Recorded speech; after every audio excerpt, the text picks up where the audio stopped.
નમસ્કાર વાલા ખેડૂત મિત્રો, કિસાન સંઘ ખેતીમાં લાવીશું નવો રંગ એવા સ્લોગન સાથે હું એજે શિયાળ આપ સર્વ ખેડૂત મિત્રોનું હાર્દિક સ્વાગત કરું છું।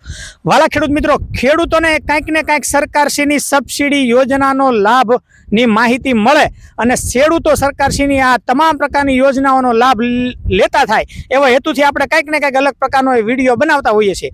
એવી રીતે આજે આપણે એક એવા ખેડૂતના એક ખેતરની મુલાકાતે આવ્યા છીએ કે જેમણે તમારા બેકગ્રાઉન્ડમાં જોઈ શકો છો। એવી રીતે એમણે એ ફોરેસ્ટ વિભાગની એક સહાય યોજનાની અંદર એ લાભ લઈ અને એમણે મેળો બનાવેલો છે। તો આ મેળાની આપણે સંપૂર્ણ માહિતી ખેડૂત મિત્રોને આપવાના છીએ કે કેવી રીતે આ મેળાની સહાય એમણે લીધી છે, કેટલી સહાય એના અંદર મળવા પાત્ર રહી છે અને કેવી રીતે આ મેળો એ બની શકે અને એ કયા વિસ્તારની અંદર એ લાગુ પડી શકે એની આપણે એ માહિતી લઈશું। એના પહેલાં આપ સર્વ ખેડૂત મિત્રોને ખાસ જણાવી દઉં કે આ જે એ મેળો બનાવવો હોય તો એ ખાસ કરી અને એ ફોરેસ્ટ વિભાગ તમારા વિસ્તારની અંદર લાગતો હોય, ખાસ કરી અને જે જિલ્લાની અંદર ફોરેસ્ટ વિભાગ લાગતો હોય એવા જિલ્લાની અંદર જિલ્લા વાઇઝ આ યોજનાનો લાભ મળતો હોય છે કે તમારા જિલ્લાની અંદર આ યોજનાનો લાભ મળતો હોય એની તપાસ કરી લેવી। ખાસ કરી અને અમરેલી જિલ્લાના એ અમુક તાલુકાઓની અંદર એ આ યોજનાનો લાભ હાલ ચાલુ છે એટલે તમારા વિસ્તારમાં તમારે તપાસ કરી લેવી। તો આપણે માહિતી મેળવીએ કે આ જે મેળો છે એની સહાય લેવા માટે શું આગળની પ્રક્રિયા હોય। તો સૌથી પહેલા અમારા ખેડૂત મિત્રોને તમારો એ પરિચય આપો, તમારું નામ, તમારું ગામ, એ પરિચય આપો સૌથી પહેલા। લવજીભાઈ મથુરભાઈ, ગામ માંડળ। લવજીભાઈ મથુરભાઈ નકુમ અને એ ગામ માંડળ। આજે આપણે રાજુલા તાલુકાના માંડળ ગામમાં એ લવજીભાઈના ખેતરમાં આવ્યા છીએ। તો લવજીભાઈ, અમારા ખેડૂત મિત્રોને આપ જણાવો કે આ જે મેળો બનાવવો હોય કોઈ ખેડૂતોને તો એની આગળની એ શું પ્રોસેસ હોય, કેવી રીતે એ મેળાનો તમે માહિતી મેળવી?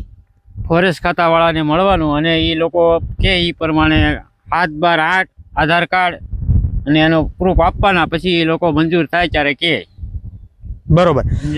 તો સૌથી પહેલા તમારા વિસ્તારના જે ફોરેસ્ટ વિભાગના કર્મચારી હોય અથવા તો ફોરેસ્ટ ગાર્ડ હોય એમનો તમે સંપર્ક કરી અને એ આ મેળા વિશે તમે એના કેવી રીતે ફોર્મ ભરાય, લગભગ એના ફોર્મ ઓનલાઈન નથી, ઓફલાઈન ફોર્મ છે, એટલે તમે એમનો સંપર્ક કરી અને એની માહિતી મેળવી શકો।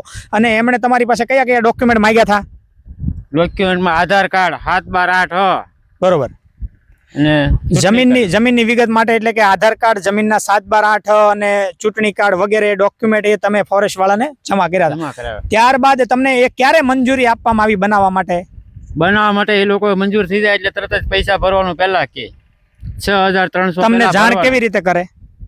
જાણ નહીં, પહેલા પૈસા જ ભરી દેવાના। પહેલા પૈસા ભરી દેવાના? કેટલી રકમ પહેલા ભરવાની હોય? 6300 ફોર્મ ભરો ત્યારે જ? તો ખેડૂત મિત્રો, જ્યારે તમે આ મેળાના ડોક્યુમેન્ટ એ ફોરેસ્ટ વિભાગમાં જમા કરવા જાઓ ત્યારે સૌથી પહેલા તમારે એ સહાયની રકમ બાદ કરતા તો ખેડૂતોએ જે ભરવાની છે એ રકમ જ ફક્ત જમા કરવાની હોય છે। કેટલા પૈસા તમે ભર્યા હતા? 6300 રૂપિયા એ લવજીભાઈએ જમા કર્યા હતા અને 6300 રૂપિયાની એમને પાવતી આપવામાં આવી હતી, રસીદ આપવામાં આવી હતી। ત્યારબાદ અને એ પૈસા ભર્યા પછી કેટલા સમયે તમારો મેળો મંજૂર થયો? 3 મહિને આવી જાય। 3 મહિના પછી એમનો એ મેળો આ મંજૂર થઈ ગયો અને એમના અધિકારી દ્વારા ટેલિફોનિક જાણ કરવામાં આવી કે ભાઈ તમારો મેળો મંજૂર થઈ ગયો છે અને એ લગાવવા માટે એ પછી આગળ એ લોકો કેવી રીતે આવે છે? એમના એ લોકો ફોન કરીને આવે પછી એમ કહે છે તમારો મેળો થઈ ગયો છે, ત્યાર તમે લઈ જાઓ, અથવા આપણી પાસે વાહન ન હોય તો એ લોકો જાતે આવીને ઊભો કરી જાય। એ માણસો મજૂરો લઈ અને એમના વાહનમાં સાથે આ બધું મટીરિયલ લઈને આવે છે અને પછી એ મેળો એ લગાવી દે છે।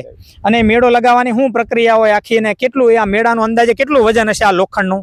120 કિલો। 120 કિલો જેટલું અંદાજિત આ મેળાનું વજન હોય છે। અને એમાં આમ કેટલા જણા બેસી શકે? આમ કઈ એક જણો જોઈએ કે એના અંદર તો 4-5 જણા બેહવું હોય તો પણ બેસી શકે, 4-5 જણા ઉપર બેસી શકે અને એક માણસ એના અંદર એક વ્યક્તિ એ આરામથી એના અંદર સૂઈ શકે। ખાસ કરીને આ મેળો એટલા માટે ફોરેસ્ટ વિભાગવાળા એ ખેડૂતોને આપે છે એ જે ફોરેસ્ટ વિસ્તાર લાગતો હોય એ વિસ્તારની અંદર જે જંગલી જાનવરો હોય, માનો કે સિંહ હોય કે દીપડા હોય કે વગેરે, એ જાનવરોથી ખેડૂતોને કોઈ રાતે પાણી વાળતા હોય અથવા તો ખેતરમાં સૂતા હોય એવા ખેડૂતોને એ જંગલી જાનવરોથી બચવા માટે આ મેળો ખાસ કરી એમના સ્વ સુરક્ષા માટે એ આપવામાં આવતો હોય છે। તો સરસ મજાની વાત એ લવજીભાઈ આપણને ખેડૂત મિત્રોએ કરી। અને જો કોઈ ખેડૂત મિત્રો આ મેળો બનાવવા માંગતા હોય તો તમારા વિસ્તારના ફોરેસ્ટ વિભાગના અધિકારી કર્મચારીનો સંપર્ક કરી અને તમે આ વધારે માહિતી મેળા વિશેની લઈ શકો છો। તો આપણે જોઈએ કે આ મેળો એ કેવી રીતે એમનું સ્ટ્રક્ચર બનાવેલું છે, જોઈએ। તો અહીંયા આપ જોઈ શકો છો કે અહીંયા એની એ સીડી આપવામાં આવી છે અને એ મજબૂત 4 અલગ અલગ 4 પાઇપ છે। ટોટલ મેળો છે એ ગેલ્વેનાઇઝનો છે। કોઈ જંગલી જાનવર, કોઈ દીપડો વગેરે અંદર એ પ્રવેશ ન કરી શકે અથવા કોઈ એટેક ન કરી શકે એના માટે સરસ મજાની એ જાળી પણ આપવામાં આવેલી છે. ઉપર ગેલ્વેનાઇઝનું પતરું છે. આ રીતે આખું એનું સ્ટ્રક્ચર છે, આપ જોઈ શકો છો.